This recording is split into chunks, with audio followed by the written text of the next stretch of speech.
Jadi kalau misalnya Riko ini nyebutin hari lain, warga bakal tahu, oh ini Riko yang asli nih, gitu ya. Itu pesan bapak, kata tetua kampung. Oh iya pak, kata si Riko gitu kan. Dah, akhirnya setelah diobati sama tetua desa, kondisi Riko alhamdulillah mulai membaik, Wak.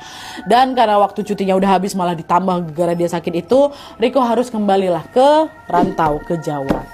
Nyampe lah di kota rantau, Riko menjalankan aktivitas seperti biasa nih. Semua juga tampak normal-normal, tidak balik, udah ke Jawa ya kan. Sampai akhirnya, beberapa hari kemudian Riko notice, kok ada yang janggal ya. Jadi waktu si Riko ini masuk kerja, dia tuh sering disamperin temannya, terus temannya nanya, kok tadi ngapain berdiri sendirian di ujung lorong, ha? Udah kusapa, diam aja kau. Begitu kan sama temennya, nggak ada, aku tadi ke toilet memang, tapi kok ngapain aku berhenti di ujung lorong, langsung masuk ke sini kok aku. Loh, tadi siapa yang berdiri di dekat lorong tuh? Kebetulan kau kok, bajunya sama persis kayak kau. Iya, tapi itu bukan aku, kata si Riko kayak gitu. Saya laporan dari kawan-kawan ya, Wak, ibunya Riko yang ada di desa A itu juga sering nelpon, nanyanya apa? Riko, kamu betulan ada di Jawa kan, Nak? Iya, Bu, ada. Kamu nggak lagi bohong sama ibu kan, Nak?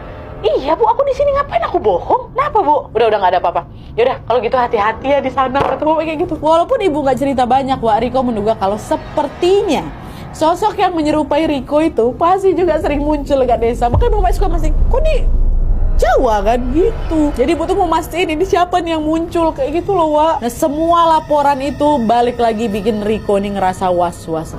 Sosok itu belum betul-betul pergi nih rupanya gitu. Nah, karena takut terjadi sesuatu, Riko pun mulai mempertimbangkan untuk kembali pulang ke Kalimantan biar bisa diobatin lagi sama tetua desa, karena dia juga nggak nyaman kan, Wak. Tapi karena urusan pekerjaan itu lagi padat kali, Riko mencoba untuk bertahan dulu nih di kota rantau. Sampai akhirnya pada suatu malam, teror dari sosok itu makin memuncak lagi, Wak. Jadi, Wak, ya suatu malam Riko ini mimpi lagi berdiri di depan rumahnya yang ada di desa. Tapi keadaan rumah waktu itu macam kosong, sepi kali tuh, Wak. Cuman ada satu orang aja yang Riko lihat. Dia adalah sosok yang selama ini menyerupai Riko. Itu aja dia bisa tengok kan. Sama seperti kemarin, sosok itu masih pakai jaket biru dan ransel coklat. Dia lagi berdiri di teras menghadap ke rumah. Sedangkan Riko lagi berdiri di belakangnya. Nah, Riko bilang, kau ini siapa sih? Apa maumu di sini? Gitu nama Riko. Dan sosok itu pun langsung menoleh menatap Riko. Dia tersenyum. Dia bilang,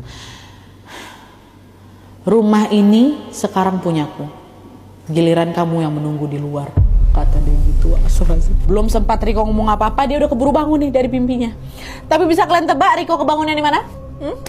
Bukan di dalam kamar kosannya, Wak, melainkan di depan pintu kosnya. Dalam keadaan pakai jaket biru sama bawa ransel coklat. Pakaian